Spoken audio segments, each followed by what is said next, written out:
Assalamu alaikum readers. Here is a third episode of Navar Rogesh by Unknown Rights. Let's start.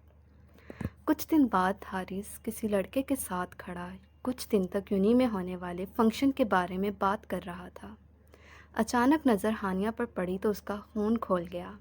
वो लड़के से excuse करता हुआ तन फन करता हानिया के पास पहुंचा। हानिया, क्या कर रही हो यहाँ? हारिस के आने से हानिया हैरान हुई। ऊपर से उसका धौंस जमाता लहजा हानिया तो उसे देखकर रह गई। हानिया, चलो, मुझे तुमसे बात करनी है। और तुम? अब वो हानिया के साथ खड़े लड़के की तरफ मतवज्जा हुआ।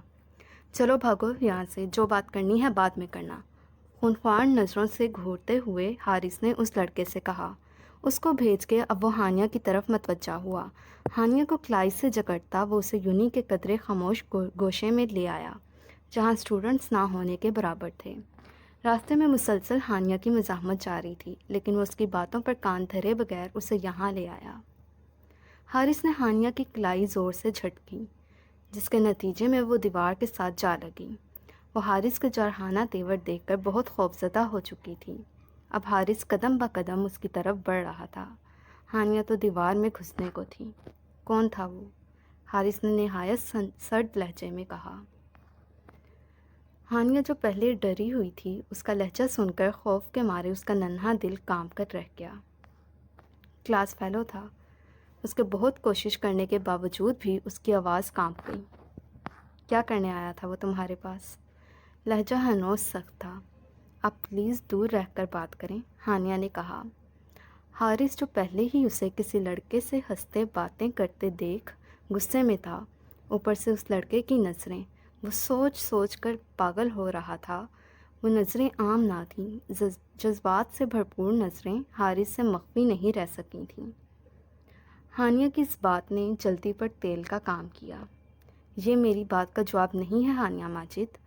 अब की बार वो गुस्से से धाड़ा था। हानिया, जो पहले ही डरी हुई थी, उसकी धाड़ सुन के बाकायदा रोने लगी थी। वो नोट्स लेने आया था। हानिया रोते हुए सूं सूं करते इतनी क्यूट लगी कि हारिस का दिल चाहा उसकी नम आंखों को छूकर उसके आंसू साफ कर दे, लेकिन फ़िलहाल वो ऐसा कोई हक नहीं रखता था, सो ख्वाहिश को सीने में ही दबा गया। हारिस का गुस्सा हनोज ख़त्म ना हुआ था। उसने अब हानिया की कलाई पकड़ के दीवार के साथ पिन की थी। गिरफ्त इतनी मजबूत थी कि हानिया चाह कर भी ना छुड़ा सकी। आप मेरे साथ ऐसा क्यों कर रहे हैं? प्लीज़ मुझे जाने दें, हानिया ने बेबसी से कहा। इसमें मेरा कसूर नहीं, सारा कसूर तुम्हारा है। तुम्हें किसने कहा था कि इस खान के दिल में खामोशी से दाखिल हो जाओ, इसके दिल पर कब्ज़ा कर लो? हानी जान, तुम जानती हो तुम्हारी ये आंखें एक हफ्ते से मुझे सुकून नहीं लेने दे रही। हारिस की ऐसी बातों पर हानिया का पारा चढ़ा था। बकवास बंद करो अपनी। तुम इतने घटिया होगे मैंने सोचा भी नहीं था। वो आपसे तुम पर आ गई थी। हानिया का हारिस को तुम कहना हारिस के जलाल को हवा दे गया था। वो जो पहले लिहाज करता 2 कदम की दूरी पर खड़ा था, कलाई हनोज उसकी गिरफ्त में थी, अब इन कदमों का भी फासला मिटा चुका था। अब उन दोनों में फासला इंच भर का था।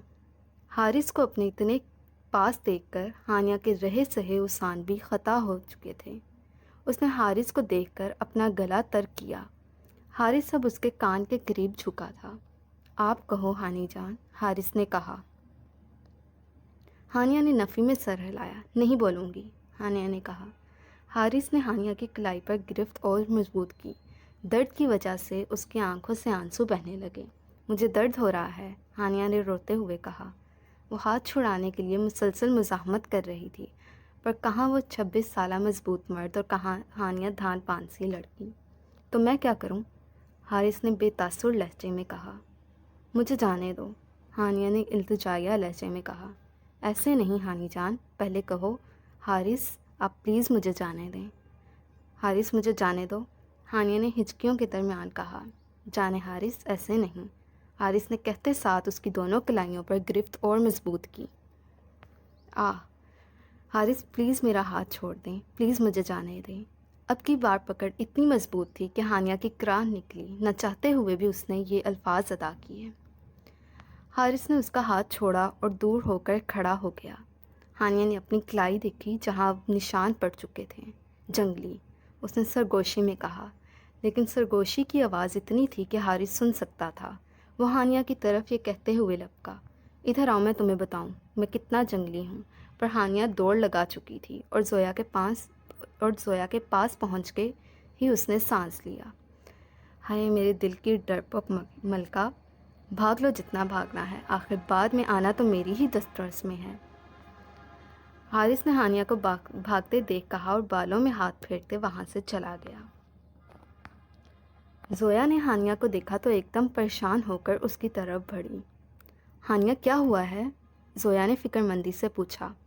ہانیہ جس کی رونے کی وجہ سے آنکھیں اور ناک سرخ ہو چکی تھیں، ہاتھوں میں اب بھی ہلکی سی لرزش تھی، اس نے زویا کو دیکھ کر شکر کا سانس لیا۔ زویا، میرے سر میں بہت درد ہو رہا ہے، چلو گھر چلیں۔ پر ہانیہ بھی ہمارا لیکچر رہتا ہے، زویا نے حیرت سے منہ کھول کے کہا۔ زویا کے لیے یہ بات کسی شوق سے کم نہ تھی کہ ہانیہ لیکچر مس کرنے کا کہہ رہی ہے۔ کوئی بات نہیں زویا، بس گھر چلیں۔ ٹھیک ہے چلو، زویا نے جواب دیا اور وہ دونوں گھر کے لیے نکل گئیں۔ روحان بالکنی میں کھڑا اپنی کافی سے انصاف کر رہا تھا۔ زویا کی باتیں سوچ کر اس کے نابی لبوں پر مسکراہٹ پھیل گئی۔ روحان ملک، کیا ہو گیا ہے؟ کیوں اس لڑکی کو سوچے جا رہے ہو؟ کم سے کم 4-5 سال تو چھوٹی ہے وہ تم سے، اس نے خود کو سرزنش کی۔ روحان فون کی گھنٹی سن کر سوچوں سے باہر نکلا۔ اس نے کال پک کی۔ ہاں ذیشان، آ رہا ہوں، یہ کہہ کر اس نے کال کاٹ دی۔ روحان نے بائک کی چابی اور ہیلمٹ اٹھایا اور باہر نکل گیا۔ سڑک پر چھائے پراسرار سناٹے کو ہیوی بائکس کی آوازوں نے ختم کیا۔ ذیشان، یہ روحان کیا کر رہا ہے؟ اس کو پتہ بھی ہے آج جیتنا کتنا ضروری ہے، پھر یہ تماشے لگا رہا ہے، علی نے تب کر کہا۔ علی، وہ روحان ملک ہے، مقابل کو جیت کی خوشی سے واقف کروا کر دردناک ہار اس کا مقدر بناتا ہے۔ میں یقین سے کہہ سکتا ہوں یہ جان بوجھ کے ایسا کر رہا ہے۔ جواب حارث کی طرف سے آیا تھا۔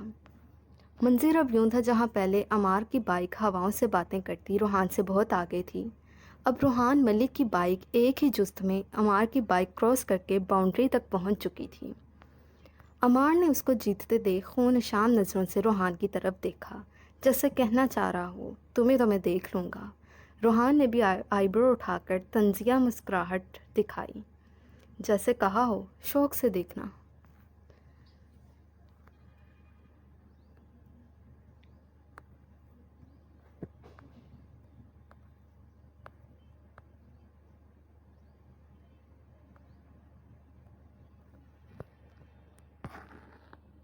اب روحان ہیلمٹ اتارے اپنے دوستوں کی طرف بڑھا۔ بلا شبہ اگر کوئی لڑکی روحان کا یہ روپ دیکھ لیتی تو ضرور اپنے حواس کھو بیٹھتی۔ وہ ہیلمٹ اتارے ہاتھ سے بالوں کو دائیں بائیں چھٹکتے، گالوں پر قاتل ڈمپلز لیے لگے اتنا دلکش رہا تھا۔ واہ برو، تو نے تو آج کمال کر دیا، اس ایم این اے کے بیٹے کو ایسا مزہ چکھایا ہے اب کبھی پنگا نہیں لے گا، ذیشان نے کہا۔ روحان نے محض مسکرانے پر اکتفا کیا۔ روحان، تو نے تو ڈرا ہی دیا تھا، مجھے لگا ہم ہار جائیں گے۔ اب علی روحان سے مخاطب ہوا۔ روحان ملک نے ہارنا نہیں سیکھا۔ روحان کے انداز میں اپنے لیے غرور تھا۔ بس میرا ایک اصول ہے، دشمن کو اڑنے دو، اس کو یہ باور کرواؤ کہ وہ جیت کے قریب ہے، پھر ایک ہی وار میں ایسا زمین پر گراؤ کہ وہ دوبارہ اٹھنے کے قابل ہی نہ رہے۔ روحان نے سخت لہجے پر اور پراسرار مسکراہٹ سے کہا۔ اس کا لہجہ دیکھ بے ساختہ ان سب نے جھرجھری لی۔ وہ سب روحان کی عادت، اس کی جنونی طبیعت سے واقف تھے۔ وہ جانتے تھے اگر روحان دوستوں کے لیے جان دیتا ہے تو دشمن کو بڑی بے رحمی سے کچلتا بھی ہے۔